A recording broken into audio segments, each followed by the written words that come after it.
بسم اللہ الرحمن الرحیم ثم ها هنا شیئان نفس الوجوب ووجوب الاداء فلفظ الوجوب سببه الحقیقی هو الایجاب القدیم وسببه الظاہری وهو الوقت اقیم مقام.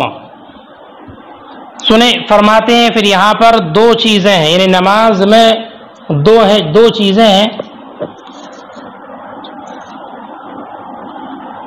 ایک نفس وجوب اور ایک وجوب ادا. نفس وجوب اور وجوب ادا دو ہیں. فرماتے ہیں نفس وجوب اس کے دو سبب ہیں، ایک سبب حقیقی اور ایک سبب ظاہری. سبب حقیقی اور سبب ظاہری. تو نفس وجوب کا سبب حقیقی وہ ایجاب قدیم ہے. نفس وجوب کا سبب حقیقی وہ ایجاب قدیم ہے، اور سبب ظاہری وہ وقت ہے. سبب ظاہری نفس وجوب کا سبب ظاہری وقت ہے. وقت جو وقت کے اس کے قائم مقام ہے، وقت کے اس کے قائم مقام ہے. اور وجوب ادا کے بھی دو سبب ہیں. جو وقت کے وجوب ادا ہے تو ادا کے بھی وجوب ادا کے بھی دو سبب ہیں، ایک سبب حقیقی دوسرا سبب ظاہری. وجوب ادا کا سبب حقیقی طلب کا فعل کے ساتھ متعلق ہونا، طلب کا فعل کے ساتھ متعلق ہونا، اور اس کا سبب ظاہری وہ امر ہے جو سبب حقیقی کے قائم مقام ہے، جو سبب حقیقی کے قائم مقام ہے. ٹھیک ہے. اور وجوب نفس وجوب کا سبب ظاہری وہ وقت ہے جو سبب حقیقی کے قائم مقام ہے. قائم مقام ہے. دیکھیں ثم ها هنا شیئان، پھر یہاں پر دو چیزیں ہیں، نفس الوجوب و وجوب الادا. نفس وجوب اور وجوب ادا. فنفس الوجوب سببه الحقیقی هو الایجاب القدیم. تو نفس وجوب کا سبب حقیقی وہ ایجاب قدیم ہے، وہ سبب الظاہری، اور اس کا سبب ظاہری وہ هو الوقت اقیم مقام، وہ وقت ہے جو اس ظاہری سبب حقیقی کے قائم مقام ہے. ووجوب الادا سببه الحقیقی تعلق طلب بالفعل، اور وجوب ادا اس کا سبب حقیقی طلب کا متعلق ہونا ہے فعل سے، طلب کا متعلق ہونا ہے فعل سے. وسبب الظاہری وهو الامر اقیم مقامہ، اور سبب ظاہری وہ امر ہے جو اس کے قائم مقام ہے. قائم مقام سبب حقیقی کے قائم مقام. ثم الظرفیت والسببیت لا تجتمعان بحسب الظاہر. سنیں بیٹا، امام صاحب نور الانوار علیہ رحمت و رضوان یہ فرماتے ہیں کہ ظاہر کے اعتبار سے سبب اور ظرف یہ دونوں جمع نہیں ہوتے. سببیت اور ظرفیت دونوں جمع نہیں ہوتی. وجہ اس کی یہ ہے کہ اگر نماز کو وقت میں ادا کرے تو وقت نماز کے لیے سبب نہیں ہو سکتا. اگر وقت میں ادا کرے تو سبب نہیں بن سکتا. کیوں؟ اس وجہ سے کہ سبب کے لیے ضروری ہے کہ وہ مسبب پر مقدم ہو. تو اب اس نے وقت میں ہی ادا کر لیا تو سبب مسبب سے مقدم نہ ہو سکا، اس لیے یہ اب اس کے لیے سبب نہیں بنے گا. اور اگر یہ وقت میں ادا نہ کرے بلکہ وقت گزرنے کے بعد ادا کرے تو اب یہ وقت اس کے لیے ظرف نہیں بنے گا، کیونکہ ظرف تو وہ وقت ہوتا ہے کہ جس میں اس فعل کو ادا کرے، نہ کہ اس کے بعد. تو اگر وقت کے بعد ادا کرے تو ظرف نہیں بنے گا. تو سببیت اور ظرفیت ظاہر کے اعتبار سے دونوں جمع نہیں ہوتی. اسی وجہ سے ہمارے علماء نے یہ فرمایا ہے کہ ظرف یہ جمیع وقت ہے. ظرف جو ہے کئی چیزیں کہتے نا کہ مقید کی قسم اول یہ ہے کہ وقت معدہ کے لیے ظرف ہو، ادا کے لیے شرط ہو، وجوب کے لیے سبب ہو. تو اب شرطیت اور ظرفیت تو دونوں جمع، ظرفیت اور سببیت تو دونوں جمع نہیں ہو سکتی. تو اس کی وجہ سے فقہاء نے یہ فرمایا کہ ظرف یہ کل وقت ہے، جمیع وقت یہ ظرف ہے، جمیع وقت یہ ظرف ہے. اور شرط یہ مطلق وقت ہے. شرط کیا ہے؟ مطلق وقت یہ شرط ہے، مطلق وقت. اور سبب جو ہے وہ جزو اول ہے جو ادا سے متصل ہو، کہ بندہ جب نماز کو پڑھنا شروع کرے تو نماز پڑھنے سے متصل، ادائیگی کو شروع کرنے سے متصل جو وقت ہے وہ وقت اس نماز کے وجوب کا سبب ہے، وہ وقت اس نماز کے وجوب کا سبب ہے۔ لیکن ذہن حاضر رکھنا اور یاد رکھنا کہ ادا سے متصل جو سبب، جو وقت سبب بنتا ہے نا، ادا سے متصل جو جز ہے وہ سبب بنے گا، یہ ادا میں، کہاں ادا میں، قضا میں کل وقت سبب بنتا ہے، قضا میں کل وقت سبب بنتا ہے۔ دیکھیں فرماتے ثم ظرفیت و سببیت لا تجتمعان بحسب ظاہر، پھر ظرفیت اور سببیت دونوں ظاہر کے اعتبار سے جمع نہیں ہوتے۔ کیوں جمع نہیں ہوتے؟ لأنه ان ادا فی الوقت، اس لیے کہ اگر اس نے وقت میں ادا کیا لا یکون سببا، تو اس کے لیے سبب نہیں ہوگا۔ لأن السبب یجب ان یقدم علی المسبب، اس لیے کہ سبب کے لیے ضروری ہے کہ مسبب پر مقدم ہو۔ وإن لم يؤدي فی الوقت، اور اگر وقت میں ادا نہیں کیا لا یکون ظرفا، تو اس کے لیے ظرف نہیں ہوگا۔ اذ الظرف ما يؤدي فی لا بعد، اس لیے کہ ظرف تو وہ وقت ہے کہ جس میں فعل کو ادا کرے نہ کہ اس کے بعد۔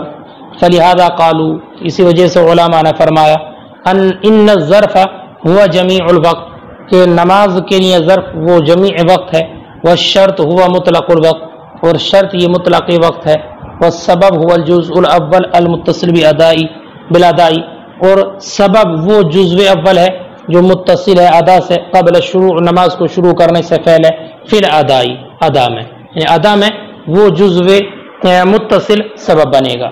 والکل فی القضاء، اور قضا میں کل وقت سبب بنے گا، قضا میں کل وقت سبب بنے گا۔ وہو اربعۃ انواع، اور اس کی چار نوع ہیں، اس کی چار نوع ہیں۔ وقد فصلہ المصنف بقولہ، اور مصنف نے اس کو تفصیل سے بیان کیا اپنے اس قول کے ذریعے۔ سنیں، مصنف علیہ الرحمۃ والرضوان امام صاحب نور الانواری کہتے ہیں کہ امر موقت کی جو پہلی قسم پڑھی نا آپ نے کل کے سبق میں، کہ وقت معدہ کے لیے ظرف ہو، ادا کے لیے شرط ہو، وجوب کے لیے سبب ہو، تو اس پہلی قسم کی بھی چار قسمیں ہیں۔ اس پہلی قسم کی بھی، وہ تو مقید کی قسم اول ہے، مقید کی چار قسمیں، اور مقید کی قسم اول کی بھی چار قسمیں ہیں، کہ جن چار قسموں کو مصنف نے اپنی اس عبارت کے ذریعے ذکر فرمایا۔ چار قسمیں ہیں۔ قسم اول یہ ہے کہ وجوب یا تو وقت کے جزو اول کی طرح منسوب ہوگا، یعنی نماز کا جو جزو اول ہے وجوب اسی وقت کی طرح منسوب ہوگا، یا وقت کے اس حصے کی طرح منسوب ہوگا جو نماز کو شروع کرنے سے متصل ہے۔ مثال کے طور پر کسی نے عصر کی نماز کو پڑھنا شروع کیا، ہے نا، عصر کی نماز کو پڑھنا شروع کیا 4 بجے، ہے نا، اور عصر کی نماز کا وقت مثلا 4 بجے شروع ہوتا ہے، مگر اس انسان نے اسی وقت میں، ہے نا، بالکل 5 بجے کے نزدیک نماز کو پڑھنا شروع کیا، ہے نا، تو اس وقت اس کی ادا سے جو وقت متصل ہے، یعنی اگر مثلا 5 بجے اس نے نماز کو پڑھنا شروع کیا تو 4:59 پر جو وقت ہے اس کی طرف وجوب منسوب ہوگا۔ تو اب یہ لمحہ جو ہے جزو لا یتجزا ہے نا، کہ جو اس کی ادا سے متصل ہے، یہ اس کے وجوب کا سبب ہوگا۔ 2 صورتیں۔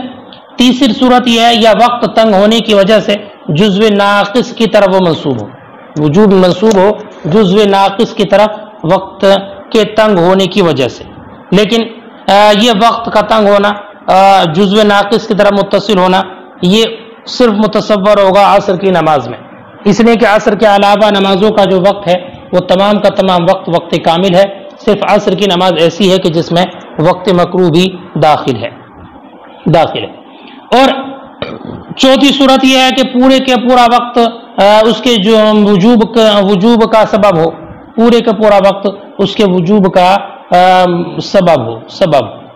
بیٹا ایک بات یاد رکھنا، ذہن حاضر رکھنا، ذرا سمجھا دیں کہ ضابطہ یہ ہے کہ ہر مسبب اپنے سبب کے ساتھ متصل ہوتا ہے، ہر مسبب اپنے سبب سے متصل ہوتا ہے۔ تو یہاں پر ایک اشکال اور اعتراض یہ ہے کہ اس جگہ مسبب نفس وجوب صلاۃ ہے، صلاۃ ہے، نہ کہ ادائے صلاۃ. یعنی مسبب جو ہے نفس وجوب صلاۃ، ادائے صلاۃ نہیں ہے. اور یہاں اس جز کے ساتھ جو سبب ہے ادا کے متصل ہونے کا لحاظ کیا گیا ہے، نہ کہ نفس وجوب کا.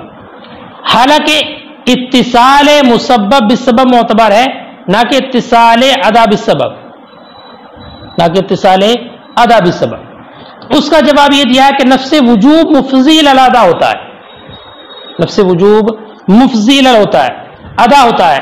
تو بس گویا کہ وجوب کے واسطے سے ادا بھی مسبب ہے، ادا بھی مسبب ہے. تو جب ادا مسبب ہے تو سبب کے ساتھ ادا کے متصل ہونے کا اعتبار کیا گیا، ادا کے متصل ہونے کا اعتبار کیا گیا. حاصل کلام بیٹا ہر مسبب اپنے سبب کے ساتھ متصل ہوتا ہے، لہذا اگر نماز کو اول وقت میں ادا کر لیا گیا تو وہ جزو لا یتجزا جو تحریمہ پر مقدم ہے وہ اس نماز کے وجوب کا سبب ہوگا. ٹھیک ہے. اور دلیل اس کی ہے کہ وقت کا جزو اول تو موجود ہے اور اس کے بعد کے جو تمام اجزاء ہیں نا وہ معدوم ہیں، اور معدوم موجود کا مزاحم نہیں بن سکتا، لہذا بعد والے اجزاء جزو اول کے مزاحم نہیں ہوں گے. جب بعد والے اجزاء جزو اول کے مزاحم نہیں تو وقت کے جزو اول کو وجوب صلاۃ کا سبب قرار دینا بھی درست ہے، اس میں کوئی حرج نہیں ہے. البتہ ہاں اگر کسی انسان نے اول وقت میں نماز کو ادا نہیں کیا تو اب سببیت ان اجزاء کی طرح منتقل ہو جائے گی جو اجزاء جزو اول کے بعد ہیں، جزو اول کے بعد کے اجزاء ہیں. پھر اس صورت میں وجوب نماز وقت کے اجزاء صحیحہ میں سے اس جز کی طرح منسوب ہوگا جو جز نماز کو شروع کرنے کے ساتھ متصل ہے، جیسے کہ ابھی آپ نے سنا. ہاں اگر وہ ان اجزاء میں بھی اس کو ادا نہیں کرتا ہے بلکہ وقت تنگ ہو جاتا ہے یہاں تک کہ وقت مکروہ آ جاتا ہے تو اب وقت کی تنگی کی صورت میں نماز کے وجوب کا جو تعلق ہے وہ جزو ناقص کی طرح منسوب ہوگا، جزو ناقص، اور جزو ناقص وجوب نماز کا سبب بنے گا. لیکن بتا دیا کہ یہ صرف عصر میں ہوگا، عصر کے علاوہ میں نہیں. اور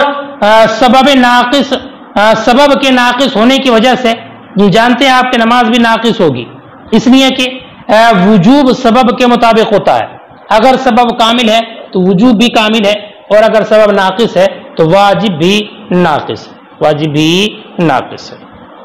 اس لیے اگر وقت تنگ ہو گیا اور جزو ناقص آ گیا تو اب وہی جزو ناقص اس نماز کے وجوب کا سبب ہے. بس میں آئے گی نہیں. لیکن ایک بات اور یاد رکھنا، اگر وہ جزو اخیر کامل ہے تو نماز کامل واجب ہوگی، جیسے کہ سنا آپ نے بھی. اور اگر وہ جزو اخیر ناقص ہے تو نماز ناقص واجب ہوگی. لہذا اگر جزو اخیر کامل تھا جیسے کہ نماز فجر، تو اب نماز فجر کو اگر اس کے اخیر وقت میں پڑھنا شروع کیا تو اس کا وقت کامل ہے. اگر نماز کے پڑھنے کے دوران سورج طلوع ہو گیا تو اب اس کی نماز باطل ہو جائے گی، اور اب یہ حکم دیا جائے گا کہ اس نماز کو دوبارہ سے پڑھے. اور اگر وہ جزو ناقص جو ادا کا سبب بن رہا ہے ناقص وقت ہے، جیسے کہ نماز عصر کا آخر وقت، اب نماز ناقص واجب ہوگی. اگر عصر کی نماز پڑھ رہا تھا اور سورج غروب ہو گیا تو نماز فاسد نہیں ہوگی، اس لیے کہ اس انسان نے نماز کو ایسا ادا کر لیا جیسے کہ واجب ہوئی تھی، کیونکہ نماز ناقص واجب ہوئی تھی اور ناقص اس نے اس کو ادا کر دیا ہے. دیکھیں فرماتے ہیں وہ اربعۃ انواع، اور اس قسم اول کی بھی 4 نوع ہیں. وقد فصلہ المصنف بقولہ، جن کو تفصیل سے مصنف نے ذکر کیا اپنے اس قول کے ذریعے.